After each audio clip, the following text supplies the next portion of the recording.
the top tips for keeping your pet safe during a disaster, and we only have 3 here. Okay, so I'll start with number 1. Yung facility namin, open to immediately basta if you are our previous student, diba, or existing client. Yes. Kahit na emergency, open kami kagad para sa inyo.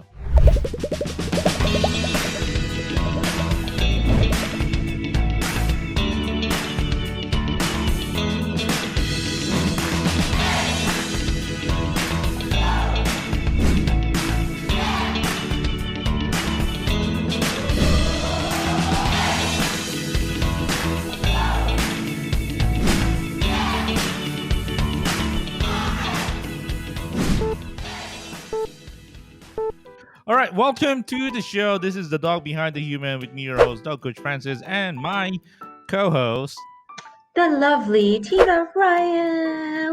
and kasama niya ngayon si Kobe. Ayan. Anyway, let's get this started. So, simulan muna natin doon sa the top tips for keeping your pet safe during a disaster, and we only have 3 here. Okay, so I'll start with number 1. 1, if it's not safe for you to stay in your home during an emergency, it's not safe for them either. So, I guess that's very obvious naman. Kung bumabaha na dun sa bahay niyo, chances are, nakakatakot din yan, even for your dog. Yung undoy nga eh. I remember that's already, 11 years ago, with my dog Sophie, hanggang paanan niya na yung flood water, and she was still a small puppy, and yet, nakakatakot na yun para sa kanya, and buti hindi umabot dun sa crate niya. Pero meron akong mga nakilala na mga dogs na na-drown just because they were left inside their crates. Exactly. So, yun yung nakakatakot. So, earthquake, tapos flood, nakakatakot yan. And aside from that, yung fire. Okay, isa pa yan sa mga nakakatakot, yung mga fire disasters. And you know, I shared my story with the fire before. We had a fire in the neighborhood, and our dog Lazy had just given birth to, I think, 5 or 6 puppies. And I was young, coach. I think I was in grade 4 ba ako or grade 5. Tatandaan ko, ang una kong kinuha is kumot and mga puppies. Oh, diba? Instinct. At alam ko, nakapanty lang ako noon. Malakas yun yung motherly instinct mo for the puppies. All right, number 2 for the tips for keeping your pets safe during a disaster.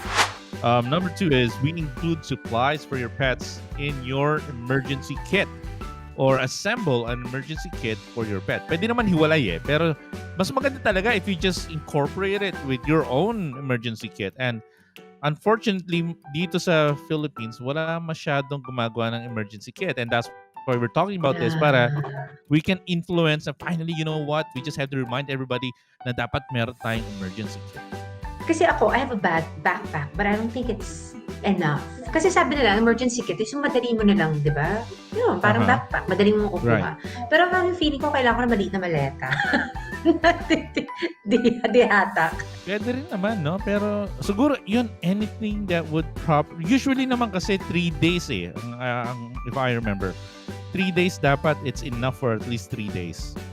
Kasi 3 days usually naman, ano yan eh, parang that's the average time for rescue to be mobilized. So at least 3 days kang meron food and water, or probably yung water kasi at least 1 week eh. Diba? Pero ang hirap naman nun kung meron ka talagang laki-laki na nun. Ang bigat na nun, baka hindi mo na mabuhat, diba? Alright, number 3, Tina, is we make an evacuation plan for you and your pets. Many hotels and shelters do not accept animal guests, so other than service animals. So chances are, if you're thinking, okay, medyo binabaha tayo dito, we're going to move, or probably we'll just stay in a hotel where meron silang air conditioning, meron silang generator, and it's a tall building. It's generally safer than where we are right now.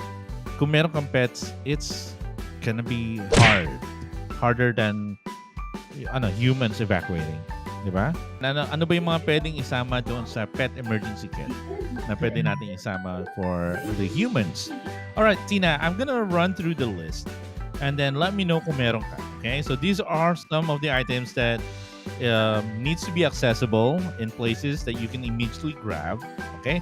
So our kit ideally would probably have sturdy leashes, harnesses, and or carriers to transport pets safely. So, meron ka ba yun? Mga leash prepared? I have an extra leash. Yes. Perfect. How about, eto na, food, drinking water, water bowls, cat litter or cat pan, litter pan, I guess. And then, eto, manual can opener for pet food or canned pet foods. Wala ako niyan. But I did, kasi kibo si Covey coach. So nag-ano ako, double ziplock na food pero niya. masisira ka agad yan eh. And then it can... Okay, so what do I do? Spoil. Canned food?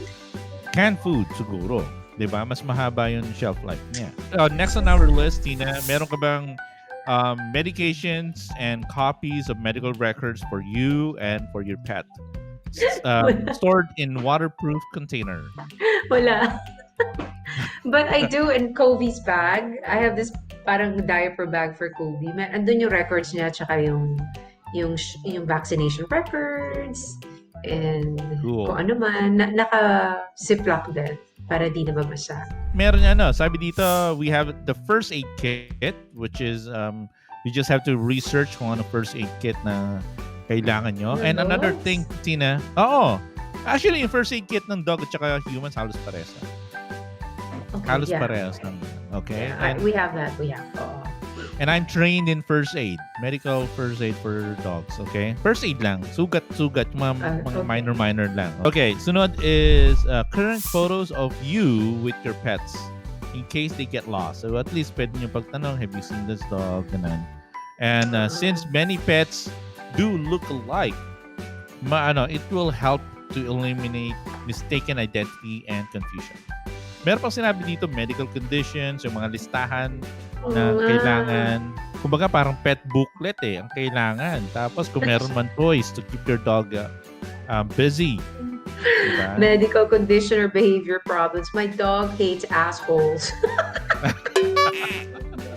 Kung meron man kulang sa listahan natin, you just fill in the gaps. Right, continuing on our discussion about pet preparedness, okay, disaster preparedness, yung emergency plan for your pets. So, pag-usapan natin yan, Tina. So, one is know a safe place to take your pets. Yung nasa listahan natin kanina. Pero, yung mga pagpupuntahan natin, meron kasi mga katulad sa amin. Itong facility namin, open to immediately basta if you are our previous student, diba, or existing client. Yes. Kahit na emergency, open kami kagad para sa inyo. Meron pa ba tayo sa listahan natin?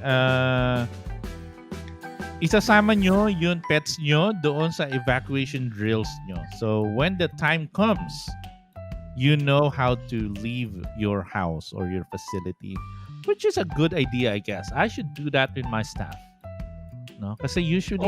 drill. Mag-drill kayo. Emergency drill. Yeah. Recently kasi, puspusan yung training namin doon sa staff. So... we just reviewed the dog body language. We just reviewed the dog breeds. We're reviewing a lot in our operations. So, siguro isa yan doon sa i-drill namin. How do we create a scenario na meron emergency and how do we evacuate around 20 dogs at the same time? Yeah. Tapos, kasama pa dyan yung mga nakikipag-away na aso. So, paano kaya? No? So, that would be really interesting. So, we'll keep you updated on how we're going to run that kung na-plancha na namin yung drills. Tina, how about you? You live in a condo naman. I'm gonna ask the same question. You live in a condo. Tapos, let's say, nagkaroon ng earthquake now while we're doing the podcast. Tapos, what are you gonna first do? Do you even know what to do? Grab Covey in the bag and then take the stairs. Don't forget the other human, though. Malaki na yun. All right. So before Tina goes on and check her pet disaster preparedness kit, you should also try to think about that.